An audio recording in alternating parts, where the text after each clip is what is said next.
all see my screen? And if you can't see the screen, just send a message in the question box. Just let us know if you have any issues, but I think we're good to go.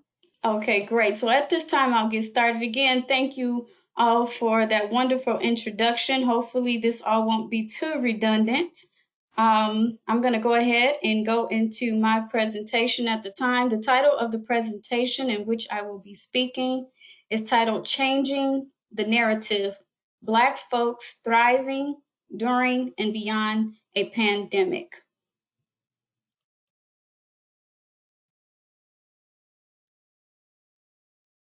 So again, we've already been through the introductions.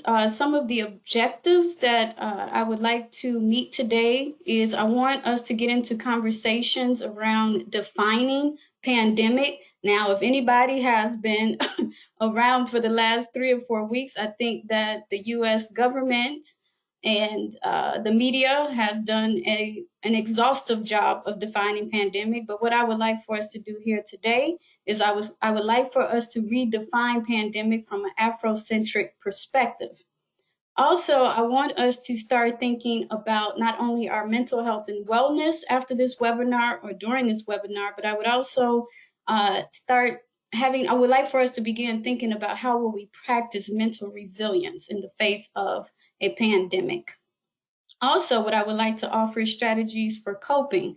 So probably at this point, now I know some of you all are driving, but since we're practicing social distancing and or lockdowns, most of you are probably not driving at this time, but you're probably having dinner with family members. But I do suggest, because as my friends and comrades know, whenever I speak, I am more than likely teaching or healing. So I do suggest that at this time you grab a journal and or a notebook to fully participate. Another option, as was pointed out by Ms. Atlantis, you also can use the chat box for any comments and or feedback.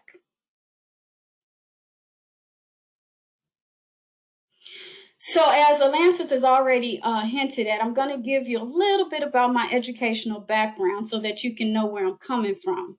My background is in sociology and women and gender studies. That's what my undergraduate degree is in. I also have a master's of social work. I am a licensed school social worker in the state of Illinois. And also I have a background in educational policy analysis and educational policy studies.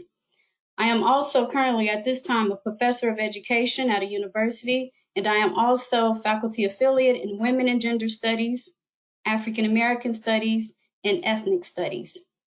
For the most part, I teach and research around the areas of educational policy analysis, critical race theory, Black feminisms, and social foundations of education, and also a Black ontoepistemology as far as research. And I know some of you all are probably thinking, why is she going over this background information again? It's because it's important to how I approach what is considered to be a pandemic, especially within the United States, and how it affects people across the African diaspora. As far as my background as a mental health specialist, I do specialize in, again, racial violence, or people who are coping with racial violence, people who are survivors of sexual assault, also childhood survivors of domestic violence, and or adult survivors of children or parents who were addicted to some type of substance. And also I work with adult survivors of the foster care system. Currently, my youngest client is in high school, approximately 15 years old, and my oldest client is 72. And I see both genders, men, women, people of all racial and ethnic backgrounds and socioeconomic status. For the most part, my clients present with different symptoms and conditions such as borderline personality disorder, schizophrenia, bipolar disorders, and or addictions. And like Atlanta said, I do also have a background as a certified health and wellness coach, and I'm also a mindfulness meditation teacher. And again, this is important to this discussion because I'm going to frame this discussion not only from an Afrocentric perspective, but also from the perspective of wellness, or what I prefer to call mental wealth. And I don't think that that's a conversation that's been had.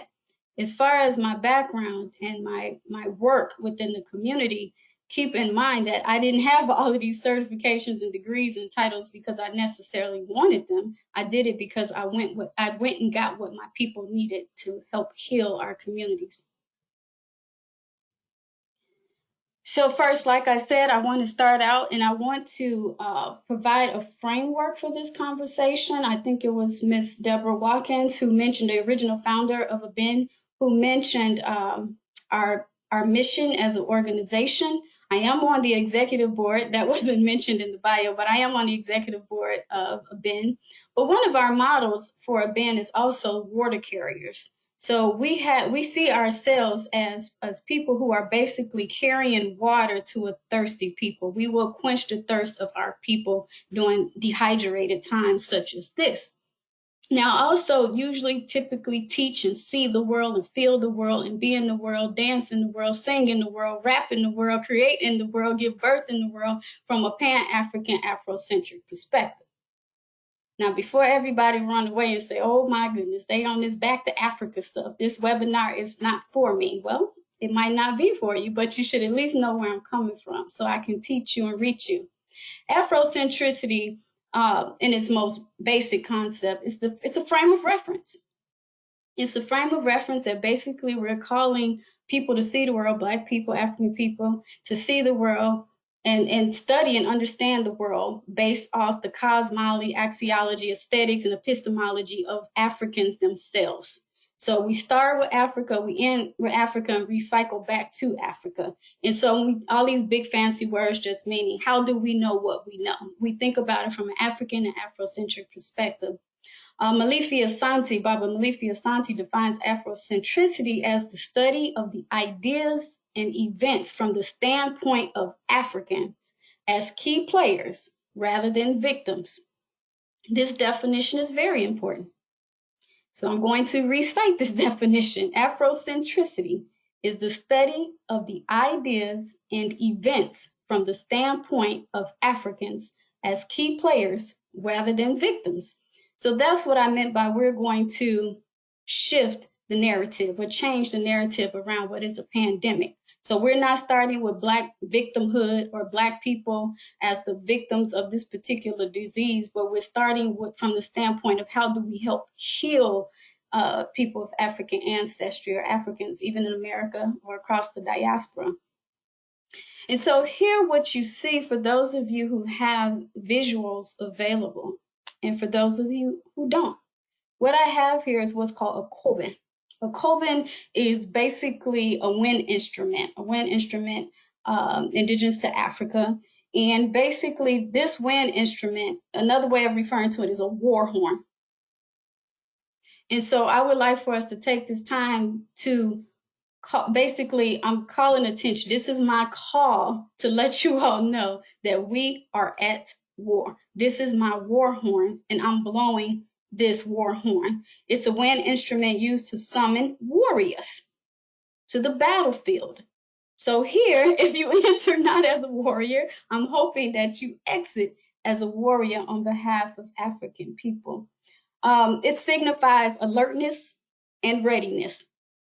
So this webinar is our way of calling you to be alert and ready to go to battle and to serve in a good cause. So again, as African people, we see ourselves as in harmony with nature, other people, even the animal world, right? So it's not, I know sometimes I've given this framing before and, people think, oh my God, this is about violence. This is not about violence. This is about peace. This is about love. This is about positive change and transformation. And so that's what this war horn is going to represent throughout this webinar. Okay. So to start off with, what I would like for you all to do is I would like for you in the chat, I would like for you to briefly state, why do you think that we need to be called to war at this point? Why do you think it's necessary for us to blow this war horn? Or for me, Dr. V, to summon my people? Just write in the chat. You don't have to write a full paragraph or a full sentence. But why am I saying that we are at war or we need to be called to war, to the battlefield?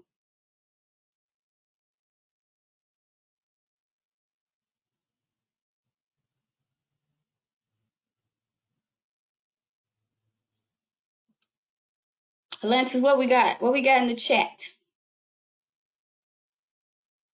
All right, let's see. So Jessica says they are trying to kill us. Someone else says to raise collective knowledge in a different, we are being aggressed upon. It's happening in a different way or modern way. This pandemic is seriously affecting Black people because it's time.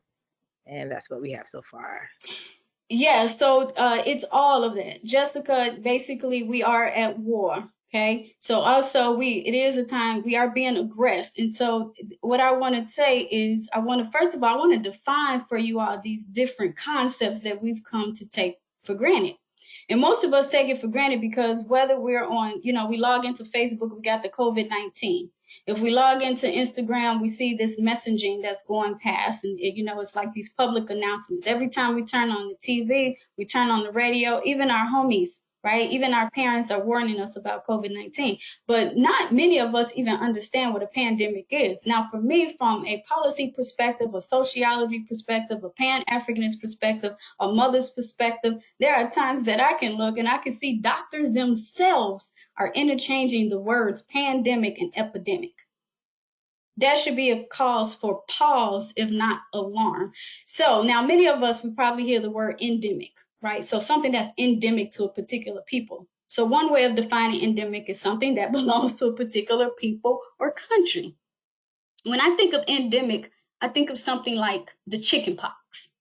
So I remember, like now you see all these people that are running out into the streets talking about, I need my hair cut, right? I want to be able to take my dog to the veterinarian. So I think that we should open up the world. And we don't need vaccines and all this stuff. Now, keep in mind, these are the same people when we had a measles outbreak in the United States because people refused to vaccinate, right? So the chicken pox just basically, or something like the chicken pox, an endemic means that something is specific to a particular people or country. At that time, I think it was with the measles, it was in Texas, right, at some point.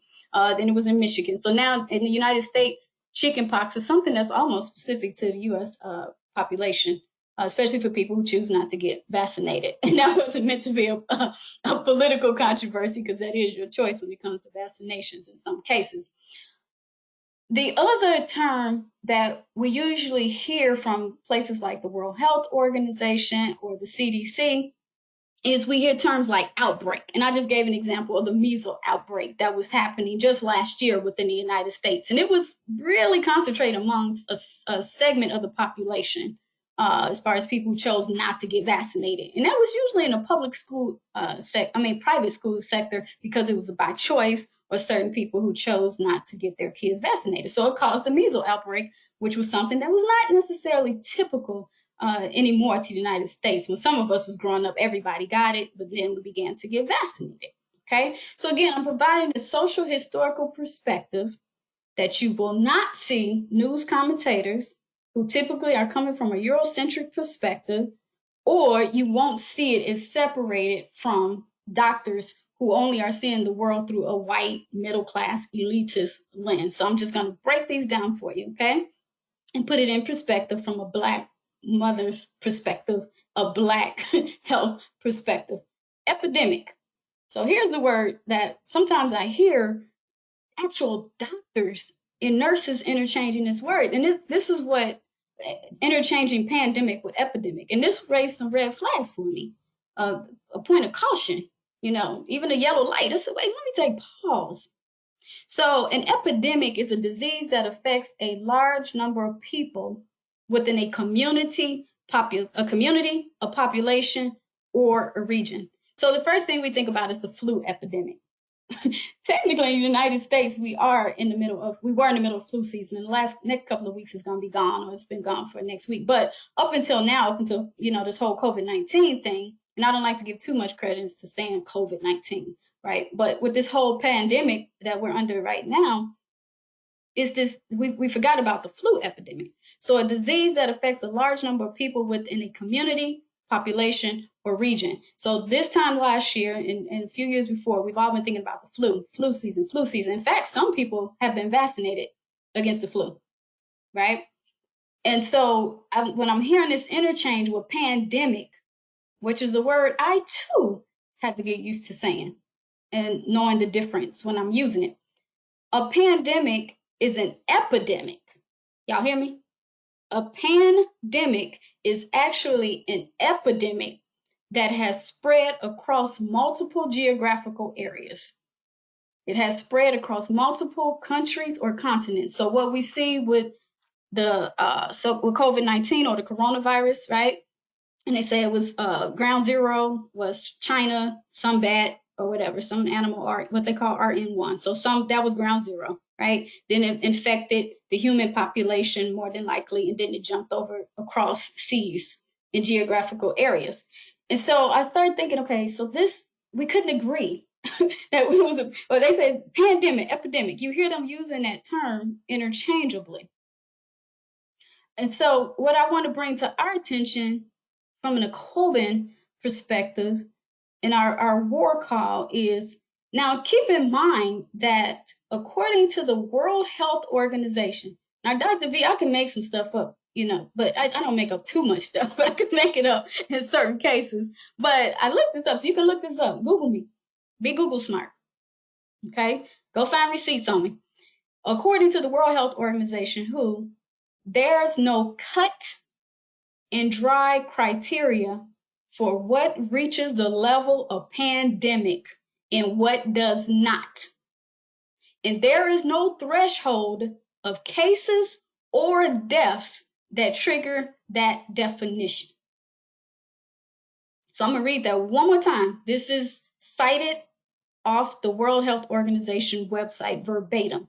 There's no cut and dry criteria for what reaches the level of pandemic and what does not.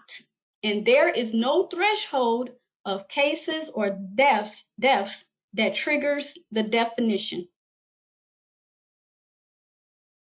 So right here, again, so, you're thinking through, when you're listening through a critical or thinking through a critical ear or a critical lens, you start to question, why do we have our most highly trained physicians in the United States interchanging the words of pandemic and epidemic? Now, some people might just say, the words sound alike.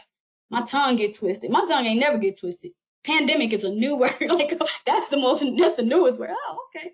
So why people of African ancestry, African people, why we should take pause is because, y'all, all I have to say is that we've always been in a state of pandemic, at least for the last 400 and 500 years.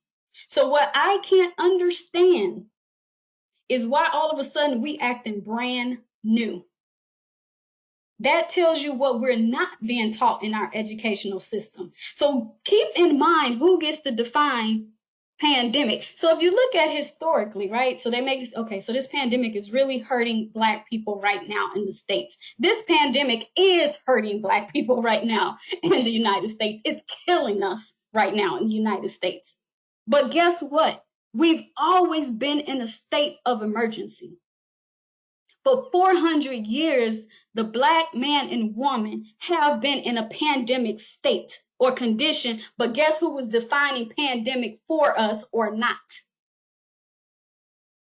So if you see here, if you have a visual, on the left-hand column, what I have is diseases that have historically impacted Black people. Respiratory diseases, TB or tuberculosis, typhoid fever, diphtheria, scarlet fever, measles, malaria and yellow fever, syphilis, flu. Now, so this is, and HIV and AIDS. So this is from a historical standpoint, right? So guess who had these conditions? Is Dr. V making this up because I'm on some type of conspiracy back to Africa stuff?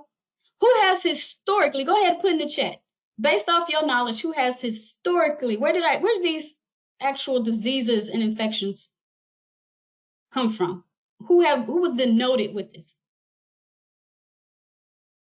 Y'all, I'm gonna tell y'all. Okay, I'm gonna tell y'all the answer. Enslaved people. Enslaved people. From the first contact with European colonizers, we've been inflicted with these diseases. Not just us, but also indigenous people as well. Indigenous people of Brazil, indigenous people of Africa, indigenous people of the global South, indigenous people to North America were inflicted with these exact conditions. These are historical diseases that now we have never been at the height of what's considered to be a pandemic. Now, what's interesting, if you start looking at who they say is at risk of acquiring COVID-19 or the coronavirus, it's actually Black people. Black people, and actually, if you read the fine print, it's also Native Americans. They dying too. But in our large central cities, it's Black people. But people fail to ask, why are we dying? We're dying because for 400 years in this country, we've already had those exact diseases and conditions that put us at risk. So we didn't just wake up, in other words, on March 8th or February the 19th with these risk factors. Since 400 or 500 years, we've been in a pandemic state. So what causes us to be in a pandemic state from my perspective? So now when people say, oh, it's a pandemic. No, it's been a pandemic in this country, 400, 500 years for Black people. And what put us at risk is not just coronavirus. We're at risk of everything on that left-hand column. So savage inequalities in the United States, food insecurity. Many of us are on lockdown in food deserts. You have to catch the bus to even get to a grocery store. You have to have access to transportation, not to mention a living wage to pay for food. We're also more likely, due to the history of segregation, racial segregation, and economic segregation in this country, to be in overcrowded living conditions. We're more likely to live in multi-units. We're more likely to be crowded into a small amount of space, more what they call density. And also, I think that I put on my social media recently. So while we got people talking about, technology inequality, and they're saying we don't have enough internet, or certain kids, Black kids, don't have computers at home. What they have not thought is some kids don't even have homes. So if you look at who's homeless, we have over 3 million homeless young people right now in this country. So we're not even just talking about adults here. And then, of course, we all are familiar with the unemployment or the underemployment rate. So how many of us have access to a living wage, which means we also have access to high quality insurance or health care? And so not to mention, too, that our people, African people, for 500 years, we have experienced bias in the healthcare system. So whether we're talking about a medical apartheid, where they literally experimented on the bodies of Black people, we are the most studied human beings on the face of the earth. Our bodies have been studied from the top of the follicles of our head to the tips of our penises, or not my penis, but the tips of penises, our buttocks, even the tips of our toenails have been studied as a medical project. And to now, as we can see, Black women have the highest rates of infant mortality and death during the birthing process. And it's not necessarily due to any internal complications. Some of it is just simple racism. So now we got people who are saying, I have symptoms of COVID-19 or the coronavirus. And then they are told, oh, well, just go home. You're exaggerating, or you're faking, or you know what, this is nothing but the sniffles. And that's the same story that we hear when women are about to give birth, when they're in labor or during the birthing process. Oh, you're angry, the pain is not that harsh, or they're just exaggerating.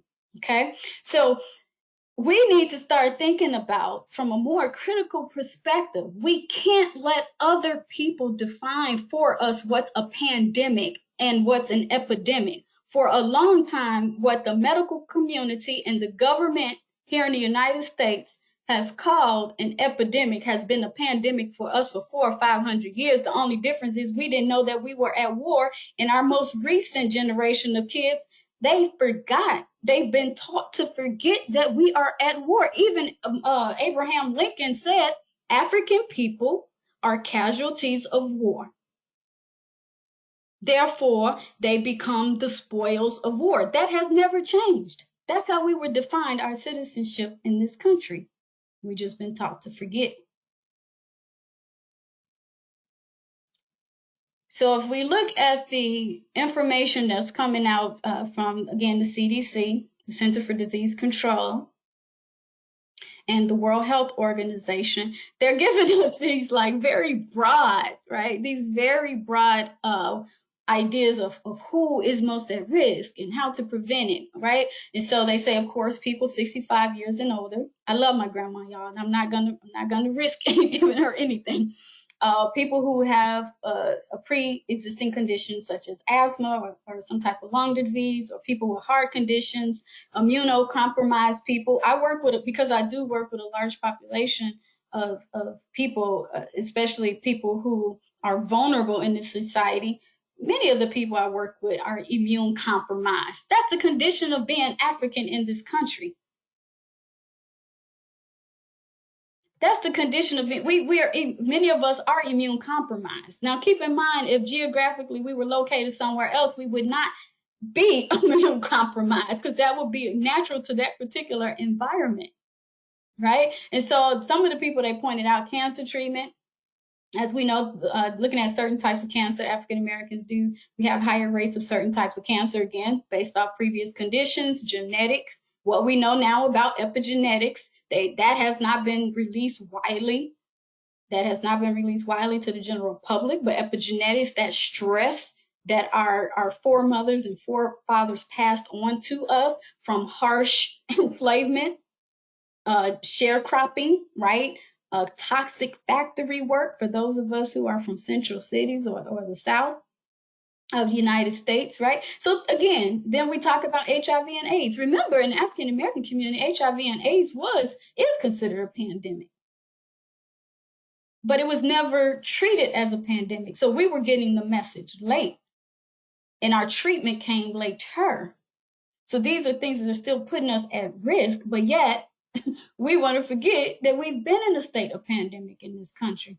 And of course, obesity, again, that goes back to some of the food deserts. So look at all those pre-existing conditions and risk factors and their association with slavery and white supremacy, capitalism in this country. Okay, all of those diseases match up. All of those pre-existing conditions that no one is naming as if we just were inherently flawed. So again, for those of you who are able to see this slide, I know some of you all can't. I may not go through it verbatim, but I'll give some overview. So according to the CDC and the World Health Organization, some ways to prevent the spread of COVID-19 is by washing your hands consistently, oftenly, long. I'd suggest singing the alphabet, A, B, C, D, E, F, G, right? Warm water. And also you may want to back it up with an alcohol-based rub, okay? And also they suggest, now see, this is interesting. This is why we have to have critical lenses. And this is why we have to have critical teachers. And some of these critical teachers, by the way, are in the chat. So soon enough, critical teachers, healers, and I think Baba Wakessa said builders, which I'm so builders as well. We talk about different ways of doing this, from how to survive this from an African perspective, but maintaining a safe distance. So here's another one. Now keep in mind, just 8 weeks ago, as we learn more about COVID-19 or this pandemic, we're told to practice distance or being 6 feet. Well, now we know, just the news a couple of days ago, they're saying 6 feet might not be enough. This is an airborne virus, so it can linger in the air, or if somebody sneezes in one aisle of the grocery store, it's going to travel. It can travel 3 or 4 aisles over, or it can be circulated through the vent system, or it can be left on surfaces like such as mail, right? So again, for us, that information is a starting point. It's not our stopping point. And this is not to cause panic. This is to bring awareness from our perspective and what's going to save us. Okay, so they also recommend avoid touching your eyes, nose, and mouth. Cover your nose and mouth if you sneeze or if you need to cough. Stay at home if you feel well. Again, confusing information. Because if we go back, whether we're looking at, the so-called slave quarters, or if we're looking at, sharecropping and where people live, if we look at some of our city centers and how, again, we have to live in overcrowded, segregated conditions, right? And what we have access to, most of us can't stay home. We are essential workers. In fact, so a lot of people don't know this, but I started off my studies looking at slave narratives. Okay, and I don't want to go into the history of what slave narratives is, but basically it was supposedly diaries and journals and books written by enslaved people or newly freed Africans. And so, but one of the things that they talked about was you had actual US politicians or enslavers, the colonizers, they had already said that they could not end slavery, they could not abolish slavery because African people were essential to the economy of what would become the United States. So this is not new. So now it's just couched as essential workers when they've been having that argument at least every century in this country.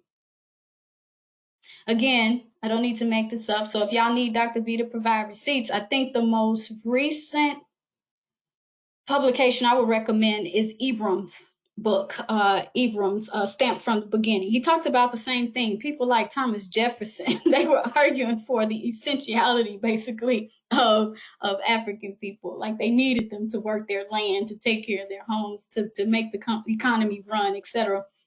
So anyway, so again, this idea of staying at home for some of us is a myth more than it is a reality. And if it is a reality, we have to figure out how do we make it a reality under this system of white supremacy capitalism.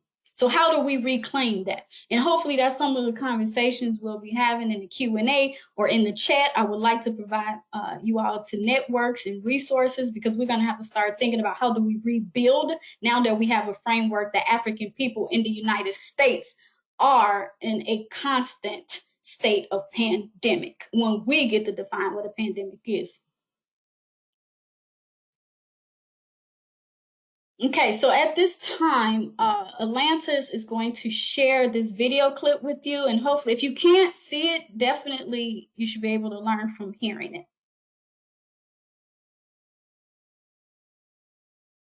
Okay, so if you can just unshare your screen, and then I will share mine. Okay, so I stopped sharing it.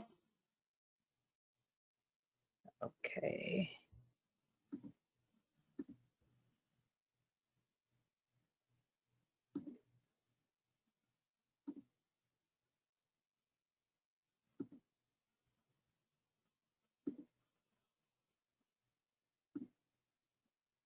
Okay. All right, so it looks like we are having an issue with the screen share.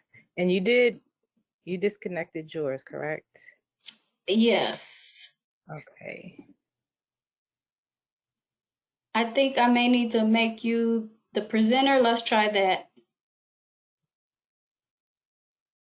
Okay, perfect. All right. Okay, all right, we have the video up, and we are back with the story of a doctor who went from testing homeless people for coronavirus to being handcuffed in front of his home. That doctor is explaining what he thinks led to the incident and what he's worried about now. Here's CBS 4's David Sutter. I didn't raise my voice. I didn't cuss or anything like that. And I thought I was, for what the circumstances seemed, I thought I handled myself very well. Armin Henderson has found himself in the national spotlight after sharing this video of what occurred in front Friday. He took me in front of the car and proceeded to belittle me and to yell in my face and to tell me that I should call him Sergeant. or sir, pointing his finger. I could feel saliva, basically from him yelling on my lips. Henderson, a doctor, has been on the front lines assisting South Florida's most vulnerable populations during the pandemic. He was unloading trash on the curb for pickup when the officer pulled up. I don't know exactly what made him get out of the car and then put handcuffs on me after he got out of the car. Miami's police chief was quick to issue a statement in reaction to the video. We have had a litany of complaints pertaining to illegal dumping. The commissioner from that area has received many complaints as well from the constituents. There is a cargo van that's parked in front of that home where there appears to be trash that's being offloaded. That is the genesis of the stop. Now, what happens after that? What's being discussed, the actions it's taken, etc., all that needs to be investigated. The department has ordered an internal investigation. Henderson absolutely believes he was profiled, but he's more concerned that an officer put his life at risk without a mask or social distancing. It's just a public health concern that police officers are ready to engage with people over such minor. Henderson has filed a lawsuit against the city. He is planning on holding a press conference on Friday, trying to get politicians from the city and county to step up for the homeless and those vulnerable trying to shelter in place without a place to go. In Miami, David Sutter, CBS 4 News Tonight. Need a professional website? I created one for our startup using Wix.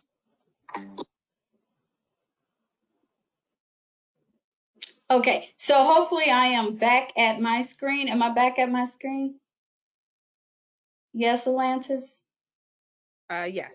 Okay, great. So let's look at this quote here by the almighty Assata Shakur. She's my queen mama. Okay, so the almighty Assata Shakur says, all you have to do is ask yourselves who controls the government and who are the victims of that control. So once again, I think it's interesting that, you know, for us, now I'm not talking about everybody else, y'all, 'cause I know sometimes we start getting concerned, but what about them? What about we're not talking about them, okay? We're not talking about them. Now, I don't want to get the executive director, Ms. Shelley Henderson, in trouble for words I'm going to say. Right now, we're talking about Black people. Okay, so it's interesting to me that we all are having a call and response, because I'm watching all my DMs and people sending me stuff, you know, everything. I'm gonna say conspiracy theories. People sending me emails. This is how you control the virus. This is how you stop the COVID, the Rona. Y'all, I get upset and I get anxious and I get in a state of rage because we're so busy fighting the virus that we fail to talk about this virus that's killing us called white supremacy, racism. So I don't get it. So as Malcolm X says, what do you call a Black man with a PhD? What do they call a Black man with a PhD?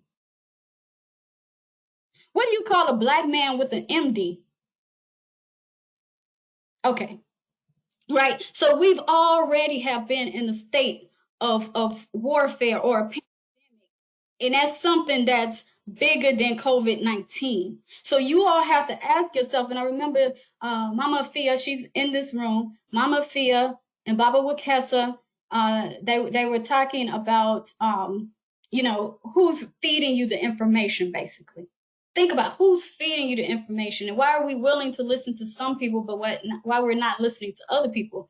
And so we our fight, of course, we want to start talking about why are they sending us the message that COVID, a virus, an invisible virus, is our enemy, as opposed to something that put us in a state and a condition that left us on our knees and left us weak and left us vulnerable.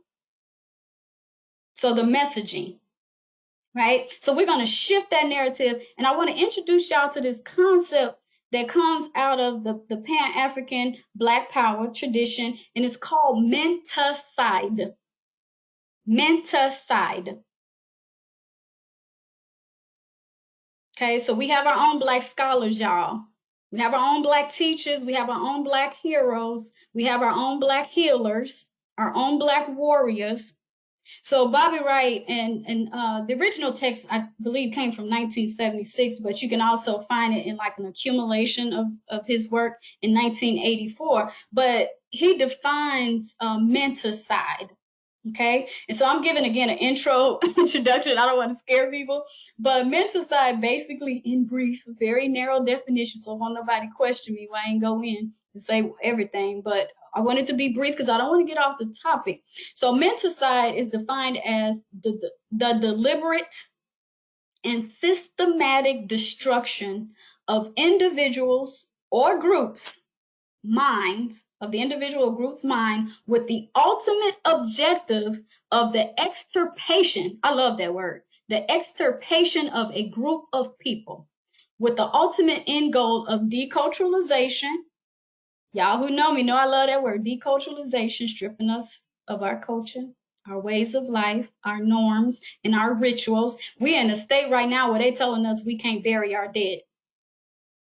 If Black folk ain't had nothing else in this country, the one thing that belonged to us was birth and being able to say goodbye to our elders and welcome them into the ancestral realm. So imagine what you're robbing us of right now.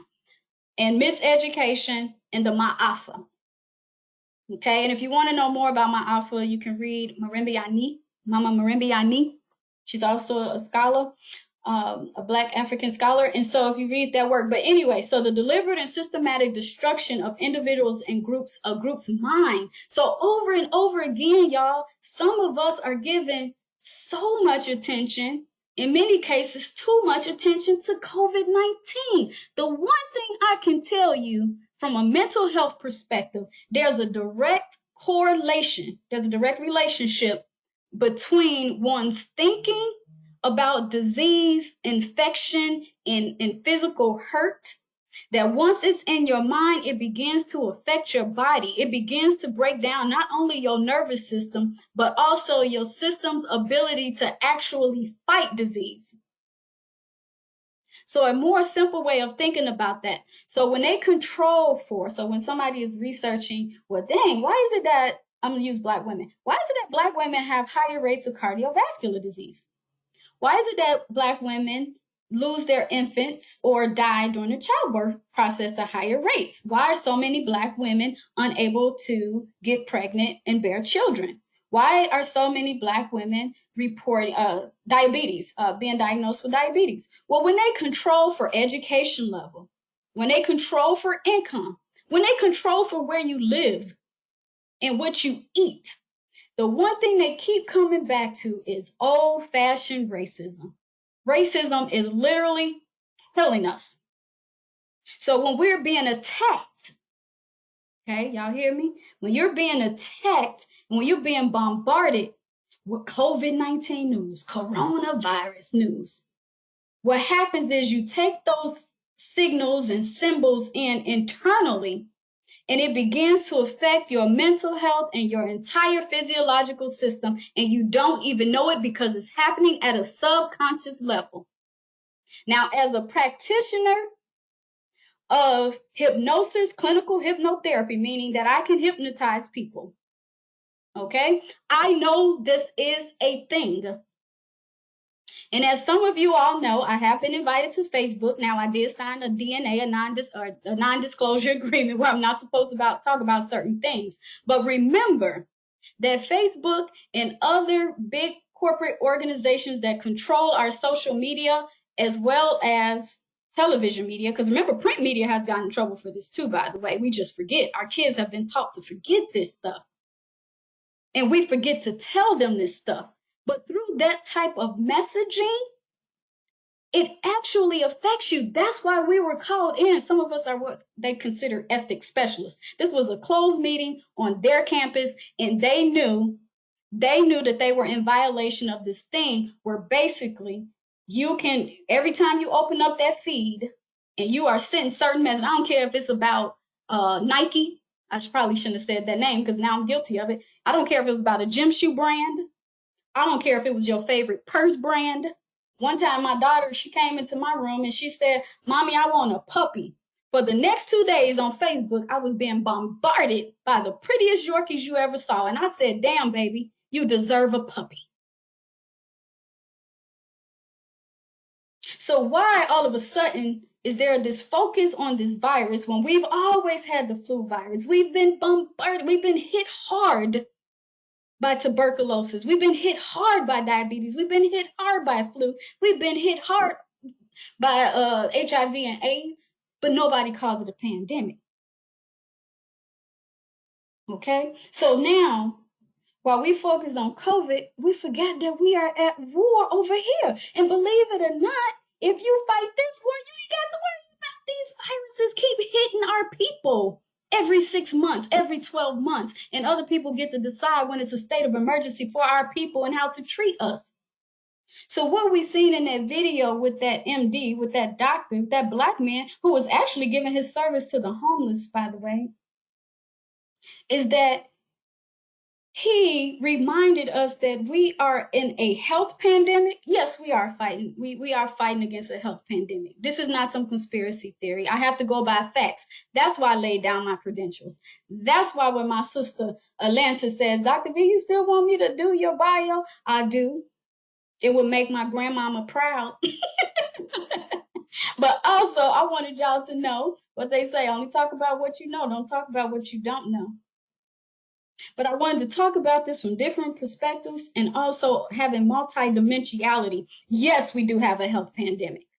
I can't say it's a conspiracy. One, because I have a governing board that will question my ethics and say, you can't say that. So I can only tell the truth or give certain facts. Second, why aren't we crying? We should, I don't say that. Why are we crying about this economic, what they're calling an economic epidemic? Right? But what's interesting is if you dig a little deeper, and this is why we're bringing you this. Remember, we're the water carriers. There's actually a thing called pandemic economics.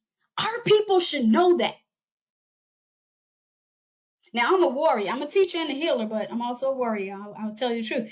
And I'm already teaching my son about pandemic economics. We're talking about a state, the financial situation now in this country. We also looked across the world, but we're also starting to plan economically, what is the world going to look like for him within 2 years? Because y'all ain't even thinking about y'all kids. I tell my kids, look, y'all, this is not over.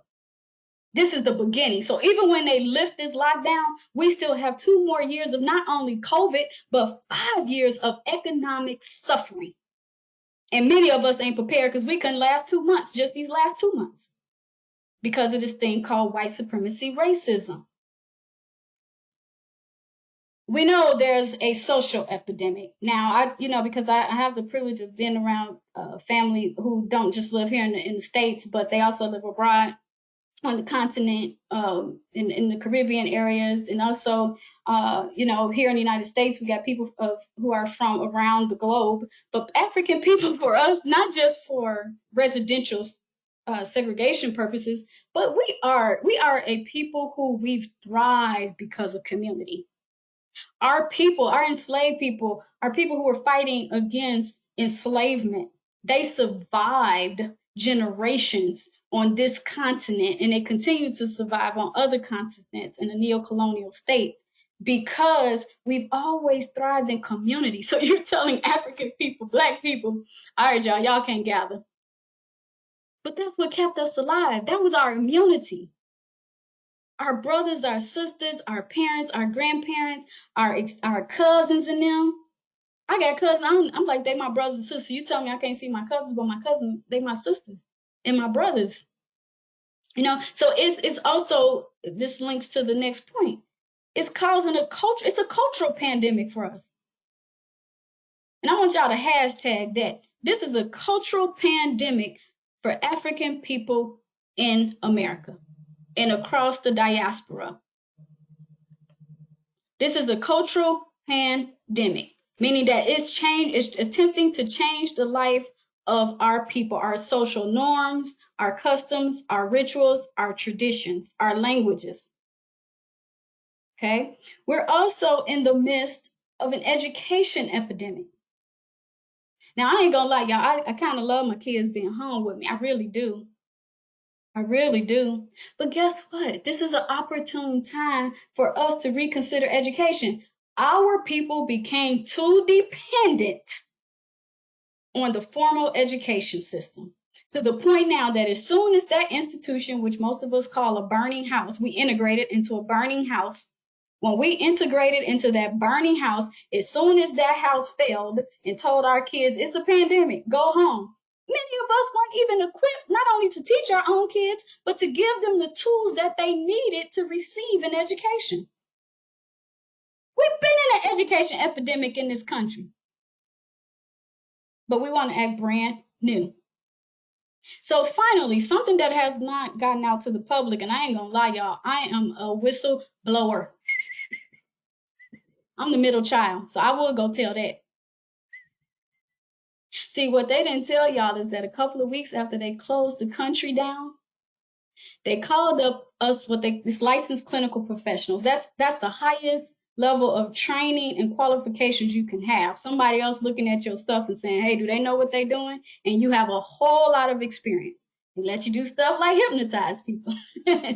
But nonetheless, they told us, and before they told the general public, hey, y'all, we're in a state of emergency. We need all hands on deck. There's never been a time in U.S. history where licensed therapists, licensed clinical social workers, licensed clinical counselors, even psychiatrists have been told, you don't have to just practice in your state. We will open up. Y'all, we'll figure out how to pay y'all to serve all people, not just in your state. So if you're in Illinois, you can also serve clients in California, Texas, Alabama, Arkansas, New York. So they declared a state of an emergency before the public even knew that they knew the next wave of this pandemic was actually going to be mentally. Now you're probably thinking, well, Dr. V, well, we know, it's not just because we're nervous, we're anxious about what's going to happen to grandmama and them. It's not just because we don't know how long we can live off our savings or what's in our bank account. This becomes problematic for African people, again, who've been in a pandemic state, based off my definition, for 400 years, 500 years, almost 500 years in this country. The reason why it's problematic is because when you look at the research, we already, again, I hope y'all taking notes because I know I talk fast too. Okay, so already African Americans have higher rates of anxiety. We have higher rates of depression. We have higher rates of substance abuse. And Black women report higher rates of loneliness. Now, when I talk about this, because now keep in mind, I also approach, now all my clients, in fact, it's funny because again, I do serve clients from all walks of life and racial and ethnic groups and genders. Now keep in religion. So keep in mind that I tell them starting off, I operate from a Pan-Africanist perspective, my therapy practice. I tell them that. And they most of them cool with that. By the way, for those of you who are interested, there is a thing called the National Association of Black Social Workers. There's also, I believe, the National African Psychologist Group. And many of them are part of these circles too, that were in with the ABEN, by the way. And we also have people who specialize in African-centered mental health, obviously, right? But nonetheless, so these are people, again, that because of the trauma that we've experienced in this country and the continual fight that we keep having, not to mention the mental side that goes on in our educational curriculum and who's teaching our babies, right? Because you got to think we're the only people in the world where we put our Black children in front of a white female from the age of 3 all the way through the age, in many cases, to 22. Yet research shows that white women have the lowest self-esteem than any other group in this country. And again, that's no slight to white women, but it is a slight to the pandemic called white supremacy.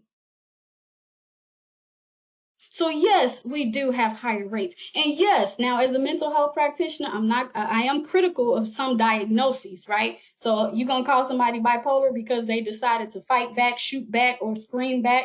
Or a student said, you know what, I'm not taking y'all education, to hell with this, I'm walking out. So we got to be careful how we diagnose and who's diagnosing and who definitions we're using. But many of us can't deny that we've been inflicted by some of these conditions And we have to decolonize mental health. And that's why I talk about mental resilience. That's why I talk about mental wealth. And I'll talk about, I don't want to get into that too much because I do have a program that focuses on Black mental wealth, Black women in particular. So in that chat box, if you know a man, a woman, or a child, or it's yourself, it's you, if you know someone who's already grappling with symptoms of anxiety, depression, or substance abuse, or feelings of loneliness, go ahead in the chat box. You don't have to say if it's you or if it's somebody you know. Just put anxiety, depression, Dr. V, alcohol abuse, Dr. V, addiction, Dr. V, or lonely, Dr. V. Okay? So just put that in the chat box because I want us to start to destigmatizing. We have to start destigmatizing mental illness in our communities. We have to, before we can treat the pandemic that we know is coming. That second round is already here. Those of you who follow me on social media know that I've been talking about what's going on with our children in homes. Domestic violence has already shot through the roof. It's up by 50%, and that's just in 2 weeks. The child abuse hotline has been off the charts. They can't keep up. Okay, I have an uncle who's a survivor of Vietnam. He's telling me this is triggering his PTSD. Nobody's talking about our Black veterans. Nobody's talking about our Black people who were unfairly incarcerated, and now they have to be reintegrated during this time, or they're still held captive in cages. Okay, so we have to shift the conversation, right? From simply thinking about pandemic as one specific disease or virus to start thinking about the state of Black people. So this, again, if you came on, if you jumped in late, this is our symbol. This is a call to war. This is a call to action. A Coben. I am sounding the alarm so that we can be alert and ready to serve a greater cause. I'm calling all of you to the battlefield. And this is the framework. Okay, now I know we need to wrap up. Atlantis, how much time do I have? 5-10 minutes? Less?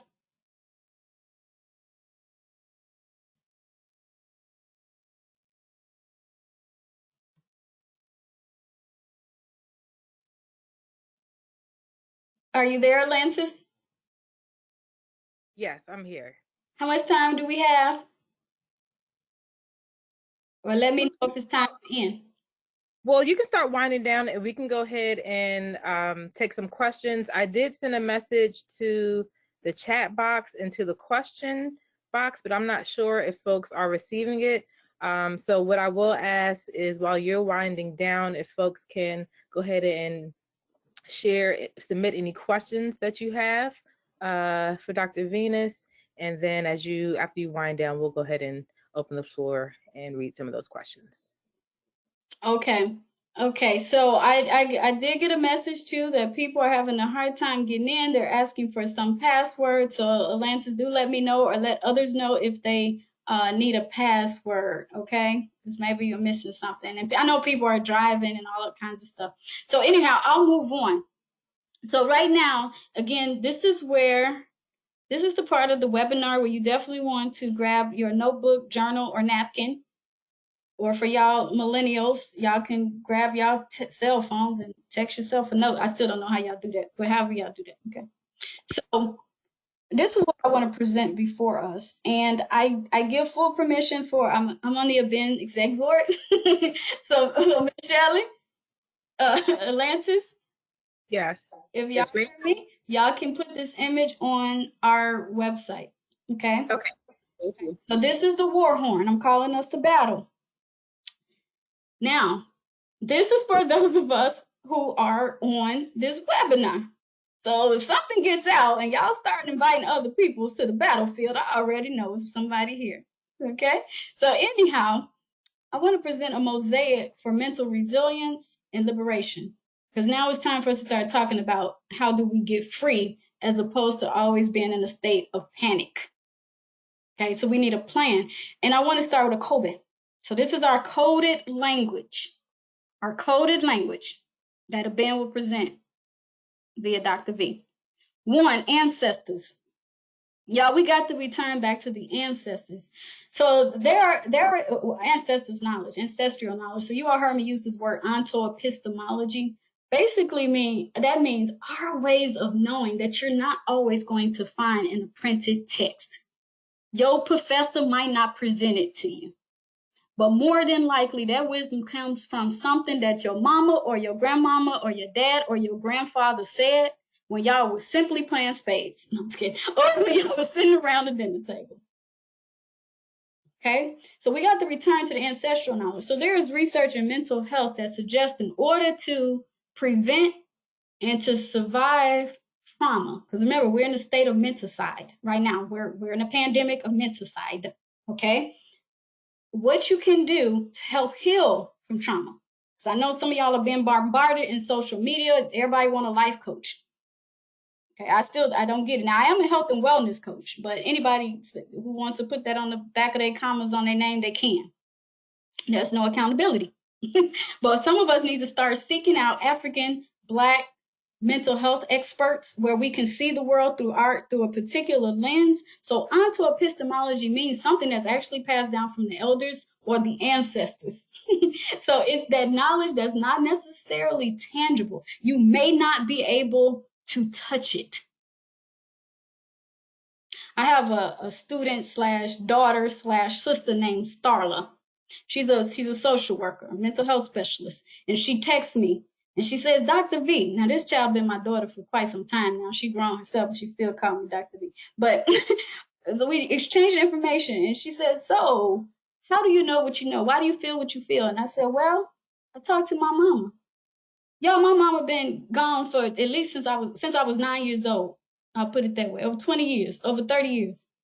So how am I speaking to her? How do I know what I know? How do I know what I know about my grandmama? It's a feeling, right? So some of us talk about intuition, but if you look at African spirituality, we also talk about this thing of being one with the spirit world. Okay? But from a mental health perspective, how does that translate? Research shows that you can heal from trauma. You can heal from trauma by simply, especially people of the diaspora, you can heal from trauma simply by telling stories. So we got to get back to a space of telling stories. So what I would like for you all to do is in your journal, in your notebook, on your phone, whatever you're using, okay, I want you to write down one ancestor that you want to have a conversation with. One ancestor that you want to have a conversation with. In the chat box, I want you to just put that ancestor's first name. You do not have to put the last name or anything. You could just put their first name and just say, this is the ancestor that I want to have a conversation with.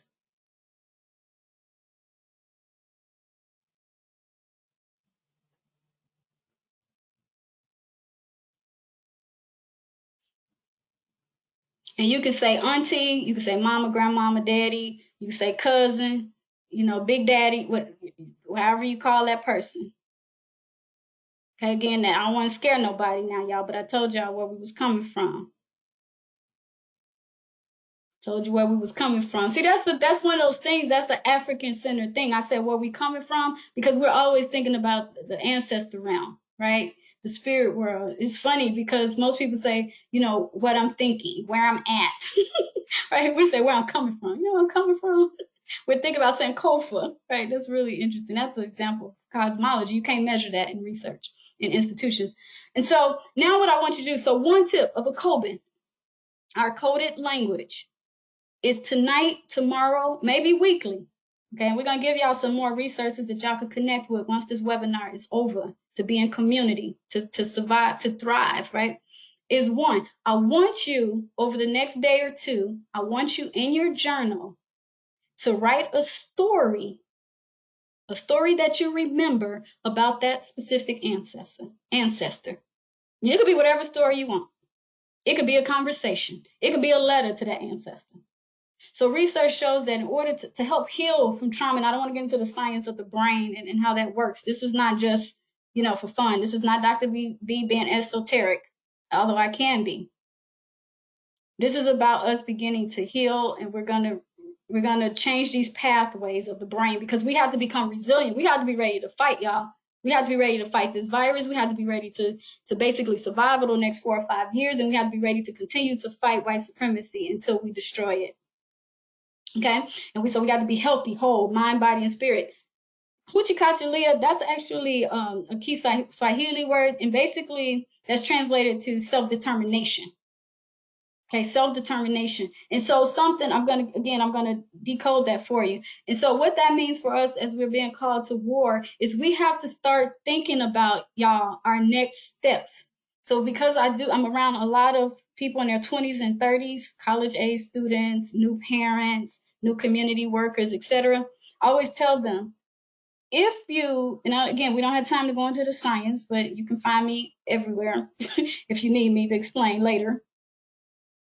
If you start contemplating, being mindful, you're going to be present, because we do want you to practice mindfulness and being present. But if you have a goal in mind, if you have an idea of what's your purpose in life, start thinking about that now. So we're thinking about the collective, right? So from a self-determination perspective, we get to define ourselves for ourselves. So in your journal, you can write this question down now. What is my vision for my people?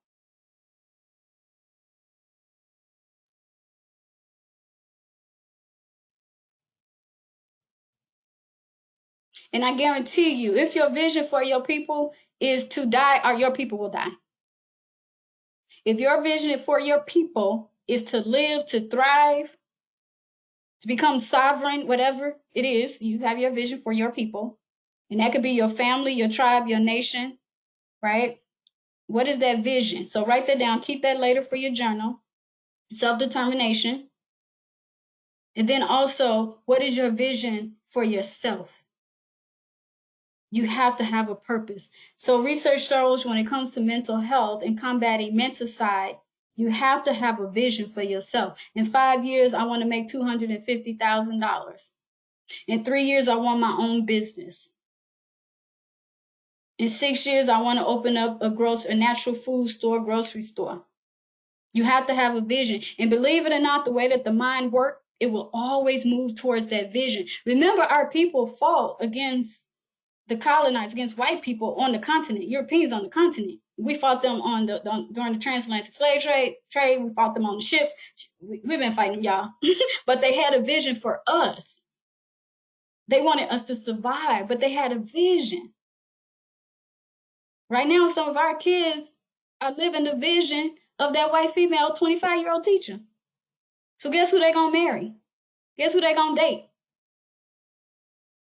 Guess who they gonna worship? Okay, yeah, I'm going on. Okay. The O in the Coven, organize, organize, organize. The best way I can state this is there are communities. The stuff I'm talking about now is not, I doubt very seriously if it's self-taught. Sometimes it's because I'm a part of larger organizational groups that have similar missions as mine. One, I will shout out the All African People's Revolutionary Party. It teaches us how everything, self-defense, preserving the language, preserving the culture, spirituality, in some cases religion, a philosophy, a guiding philosophy for us, how to eat, how to think. Some of these things you hear me saying, it comes from that. Also, ABEN is another organizing group that's specific to the education of Black people. So the best way to thrive in the face of MENTACIDE is to become a part of a community that's going to hold you accountable so that you can continue to learn. Finally, have balance. Okay? Have balance. So find balance between work, family, the self, and also the spirit or religion. Just have balance. Now, and I don't mean like in a Eurocentric Western capitalist way where you're going to give 25% of your time here, another 25 here. No, I mean in a harmonial way. Okay, so balance between the natural world, the spiritual world, the animal world, plant life. Figure out how to integrate that into your life. That's how you become whole. That's how you become whole. People ask, where does she get all this gumption from? Well, by the time I get through, walking 5 miles or running 3 miles and listening to the birds, and I said one day on the podcast, I said I was listening to the trees, you start feeling bigger than the little body or the little space that you take up. You become one with something bigger than you. I know that's kind of okay, but think about that. So ask yourself in your journal, how can I find more balance or harmony in this life in order to persevere and to feel whole? Finally, education. Now, again, ABEN is going to have more resources on this or places you can go to our website.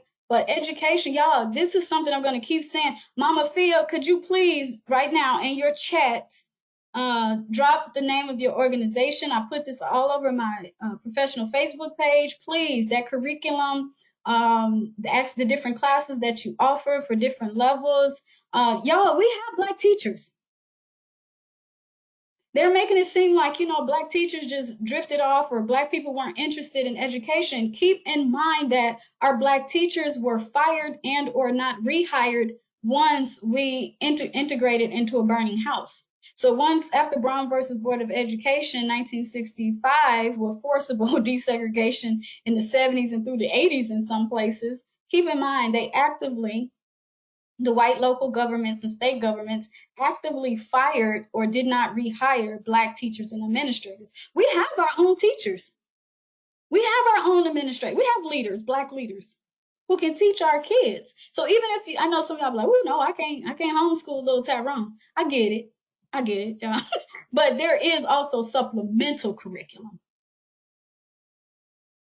Okay. Okay, so even when I'm in Baba Wakessa's class, I was there the other day when I dropped in, Mama Fia, my kids were literally over my shoulders. What's going on? What y'all talking about? Let me see that book by Amos Wilson. Let me see that book they talking about Carruthers. Mommy, can I read the Marimba I Need? Sure. But they have other age appropriate. So there's no excuse, y'all. We need to be educating ourselves. What you all are witnessing is the collapse of higher education. I told y'all I'm a whistleblower. I'm the middle child. I'm telling everything. I'm gonna play my part. Higher education is collapsing before our eyes. We have to justify to these 18 to 22-year-olds, why are they paying $40,000 and $50,000 to go to school when Baba Wakessa and Mama Afia, and there's the other ones, Brother Kamel, can teach you this from a Black-centered perspective, and you can be comfortable with your scarf on at home. I have my scarf on. Finally, Nia. So Nia is also it's also a Kiswahili word, and it means purpose. So could y'all please, again, in your journals, notebooks, napkins, phones, ask this question to yourself. And this is comes from African spirituality. I didn't make this up, and I'm not going to get into the specifics of, again, the history of this perspective. But ask yourself, what is the purpose of my life? So I'm not talking about it's a book written by a white guy, The Purpose-Driven Life. I'm not talking about that. That's been co-opted too and told and shifted to a capitalist perspective, in my opinion. But what is the purpose of my life? What is the purpose of my life here on this earth in this particular time? So write that question. What is the purpose of my life?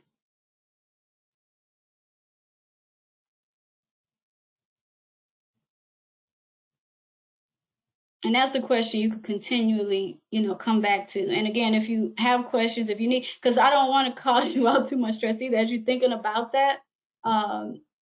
That's one of those things that, again, as you start to figure that out, it'll become easier to survive this life and combat menticide in the pandemic of white supremacy. Okay, and then For those of you who are a little bit more practical and you're not necessarily feeling all of this, Pan-African, Afrocentric, or Coven, I don't know if I want to go to war, Dr. V. Okay, so I got something a little bit more simple. I'm going to provide some tips just to start changing some things to make you a lot more resilient in the face of this pandemic. Okay, so small goals.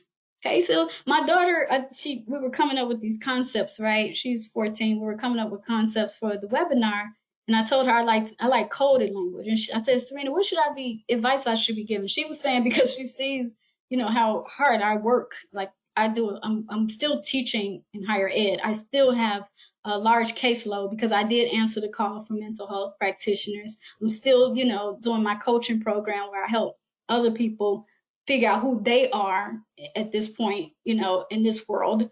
And then I still have to raise my 2 children and take care of my family. And so she said, Mama, self-care is important. I broke it down. So what do you mean by self-care? Self-care. Self-care has run amok. That is a concept that was founded by a Black woman, feminist, lesbian poet, mother.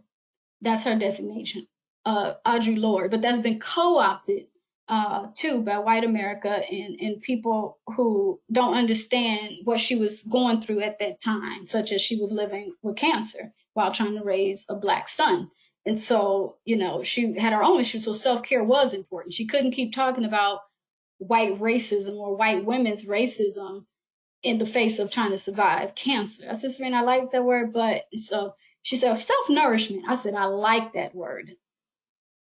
So as we, go through this cultural pandemic, this economic pandemic, this mental health pandemic, how can we at least change something step by step, just something small?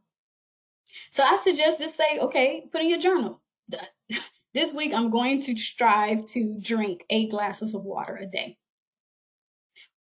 Research shows that people who are engaged, this is why I had education under COBIN, research shows that people who are intellectually stimulated, it actually does something with the brain cells, by the way. They suggested that you always have to be learning something new. It could be laying floors. It could be reading a book. It can be learning how to play the piano. It can be sharpening your professional skills, whatever that might be. I became a health and wellness coach a couple of years ago because I needed to know more about nutrition from a vegetarian and vegan perspective. And I also needed to know how the body affects overall mental health. And so that for me, I'm always doing something. We have to do continuing education units. So whether I'm learning about technology or I'm trying to learn, some new theory or whatever. But the best way to prevent, mental illness is actually to participate in something intellectually stimulating. You have to stimulate the brain in order to survive in this body. Okay. So read, one goal might be read 1 book chapter a day. Okay. Exercise is very important. Exercise at 20 minutes a day is the minimum, and it's actually okay. So instead of trying to become, the world's best kickboxer overnight or the world's best yogi, so I'm seeing a lot of videos about yoga, right? Or cardio fit and all this stuff. That stuff made me depressed. I'm like, I can't even last an hour, but 20 minutes a day. So maybe 3 times a week. 3 times a week. And also, these phones are killing us. I just told y'all, I'm a snitch. I just told y'all what we know about these phones. My phone does not have a ringer. It don't have a vibrator. It don't have no dings. It'll flash, like if it's sitting here, it will flash, right? So I can see it. But all of that stuff is not good for the brain. They don't tell y'all that, but we are the biggest consumers of some of these products, y'all. Our children are the biggest consumers of these products. Take these phones and handheld devices and social media, but we know it has an effect on the brain, and we know then it has an effect on physiology. It is associated with depression. It is associated with anxiety. It is associated with diabetes or becoming overweight and then diabetes. And in some cases, especially with boys, it can become also associated with, it's linked to violence. Okay, so those are just a few tips. I'm going to give you all the opportunity now to ask me questions or ask any of the board members, Ms. Shelley, Ms. Alantis, Ms. Deborah, any questions you may have about ABEN. So I'm going to open up the floor. You can find me here on social media, on Facebook, Twitter, LinkedIn, and Instagram. Instagram Empress Dr. V. I didn't tell y'all that part, so I am a designated queen. I was designated queen by the Queens of Chicago for my philanthropic work around Black girls and women across the diaspora here in the United States and Africa in particular, West Africa. And also, I became an empress, I think, a couple of years ago, and I was ordained an empress by the Rastafarian International Association. And those credentials are just as more important to me, just as being a mother, than all these other comments and letters. So right now, I'm going to give my screen back over to my sister, Atlantis. So actually, why don't you do this while we take, unless you just want to have the video up, you can leave that last screen so folks can see some of your publications. But we do, so far it looks like we only have one question. So if anybody else has additional questions, please submit them in the question box. So the one question that was submitted, it says, what is your recommendation in educating Black members in the community that the government is not giving people coronavirus? That the government is not giving people coronavirus? Yeah, I think that's a good question. I think that goes back to we give white people too much credit. We think that white people are gods. Sometimes what happens is, and this is what menticide is that we become so focused on what somebody else is doing to us, what the enemy might be doing to us, that we don't focus on what we can do to resist. So white supremacy does that. It keeps you concerned with the other as opposed to figuring out what we can do. You know what I'm saying? And so I'm thinking of, even as a researcher, like we have to, and I think I talk about this in some of my work. When I mentioned earlier medical apartheid, right? And that book, I don't know why I'm blanking on the author's name, but there's a history of the U.S. government and doctors experimenting on Black people and African people, right? There is a history of that. So when you say, why are we afraid to even go to the doctor, right? Or why are we afraid to Deborah King is the name I was looking for, y'all. They've been sterilizing us against our wills, our Black women, right? Reproduction, sterilizing us. They still, by the way, that's still an issue. That's not, it happens in prisons. It happens with girls who are in care and foster care, or if they want to be adopted, they may have to get on birth control, which they don't know how it's going to affect their body. They don't understand, their family's history with a particular drug. And so that is a real concern. But I think right now, unless we're willing somehow to fight that fight, then, go ahead and fight the U.S. government. But I think for the purposes of this webinar right now, we're just trying to figure out, okay, so what do we do now? What is in our control, right? So I do love Patricia Hill, Kimberly Crenshaw, I'm sorry. Kimberly Crenshaw just had a webinar. She's been doing this webinar series that's really been focusing on holding the government accountable, right? So Atlantis, when you are part of a network and a community, you know who fighting what fight, and you know what fight you can be fighting. Absolutely. Okay, so I think you kind of answered some of the other questions. Zakia asked, how can we be sure that the government is not giving people coronavirus? But you kind of spoke on that. But this has been an amazing presentation, and as Patricia Williams says, it's an outstanding presentation. Asante Sana, thank you so much. Does anybody else have any questions? I know we're running a little bit over time, but if there are any more questions that we can squeeze in, please submit them. Is there anything else you want to share while we're waiting for any other questions to come in? The only thing that I would share is that we have people, again, I think the difference between Eurocentric education and the Pan-African education is we talk about community and the collective. We're not always going to the one person is not enough to know everything, right? We all are doing battle where we stand, right?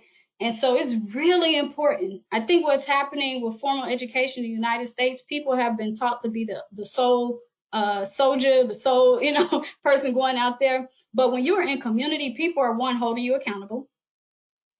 But two, we also know where, so we know people, we know our healers, we know our teachers, we know our warriors. People are starting to understand where the underground is. So even when they start talking about a pandemic and lockdown, y'all, I will be honest with y'all.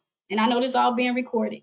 I had so much information coming in to me based off systems that we had in place since I was a child.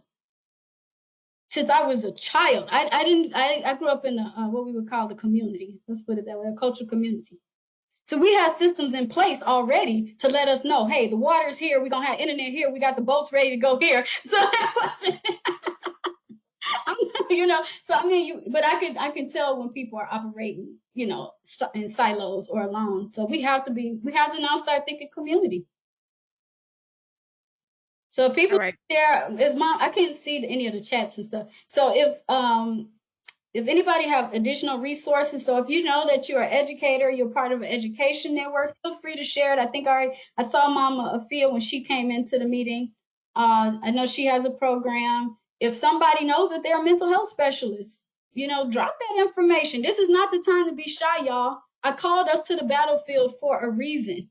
Right? I called us to the battlefield. If you know, for example, Sister Atlantis, because of the work that I do, I'm going to say organizing work that I do. For example, I was called because we knew we were going to have women transition out of the penal system. Well, where were we going to put those women 17 to 25 who have minor offenses? And that could have been anything from, sex work to low-level drug, trafficking, so, whatever. And so they let them out. Well, we knew. So if you know somebody who need housing, if you need, somebody who, work with children, younger children, we need parent coaches. I keep calling for parent coaches, y'all. We need elders to work with our younger mothers because we don't live in the systems. When I was born my mama had us at 15, 16, 17, but we had our grandparents in the house. We had our aunties and uncles in the house. So they were learning to become better mothers, and they were learning to become, better partners. And they were learning how to take care of kids and how to become women. So we don't have that anymore. We in a welfare system that tell people you can't live with nobody else if you want this house. So this is the time to start reimagining our future for African people. Okay, excellent. Shelly and Deborah, I'm merging. Is it okay if we take one more question? I see someone did provide a question. Can we take one more question and then close out? Okay. All right.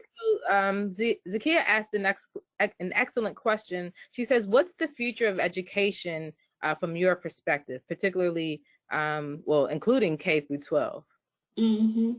I think that's a very good question, Zakia. I think the future is us now defining and redefining education in a way that's what's best for us.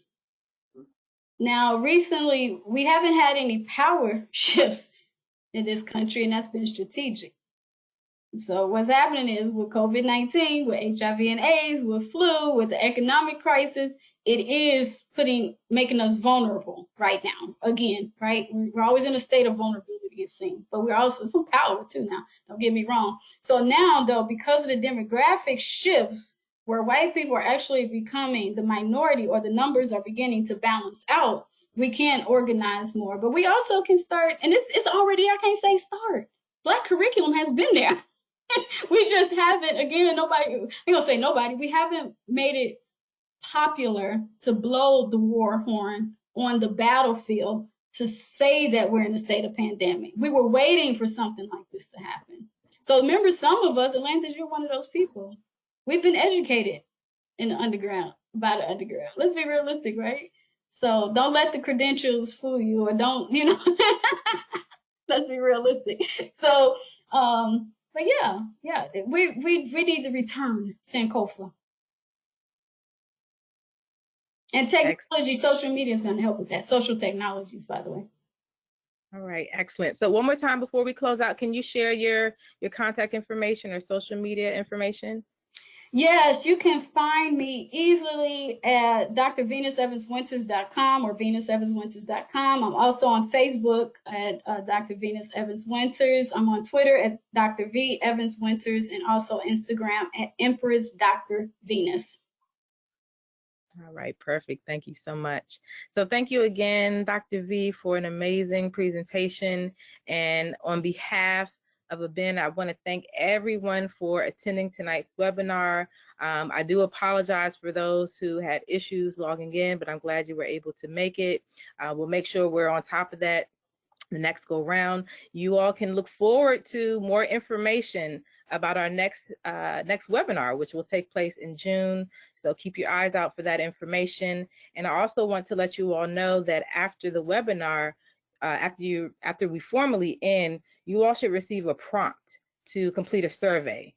We want to get a little bit of feedback from you about your webinar experience. So if you could take just a moment to complete that, we would greatly appreciate it. And also know that about an hour from now, you're also going to receive an email just thanking you for your participation. And in that email will also be a link to the same survey. So if you're not able to do it as soon as you end, just make sure you check your email, complete this survey for us, and we would greatly appreciate it. And Deborah or Shelly, do you guys want to close out, share any closing words before we end? Sure. Let me, Go ahead. okay. Yeah, I'll say something really quickly and then I'll let Shelly throw it over to Shelly. First of all, you know, when I was thinking of this webinar series, which we had 2 years ago as well, I was thinking originally we had Dr. Brian Brown, who has a brand new book out called Science of the City, Culturally Relevant STEM Education, and he was going to be the first webinar presenter, and then COVID hit. And I was like, oh, no, Dr. V has to go first. Dr. V has to go first. Not only is she an amazing board member of a Black Education Network, but also y'all heard her. This is Dr. V Unleashed, okay? And I remember when I had her at our Stanford Institute a couple of years ago, everybody loved her. And then one of the administrators said, I'm scared to bring her to my district. And I'm trying to figure out, why are you scared to bring her? This is who our teachers need to hear, but I don't know if they're ready for her. But I'm going to bring her anyway. And sure enough, she's now coaching one of the administrators in a district in California, which is where ABEN is headquartered. And you can see our contact information. Shelly has shared that with you, our mailing address, our voicemail phone number, Shelly's email address, my email address, our website. Thanks to Zakiya and Kara Jabbar's amazing, social media gymnastics. There's our Facebook handle, our Twitter handle, and our Instagram handle. So we encourage you to follow us. We do have, as Atlantis pointed out, we do have a webinar coming up in June. It will be Dr. Brian Brown's STEM in this, Science of the City, because our children are going to be, at home in the summer, right? I mean, they're home now. And so we need some culturally relevant STEM. And then we have 2 other workshops. Dr. Stephen Hancock will be talking about white women's work in October, the intersectionality of race, gender, and schooling.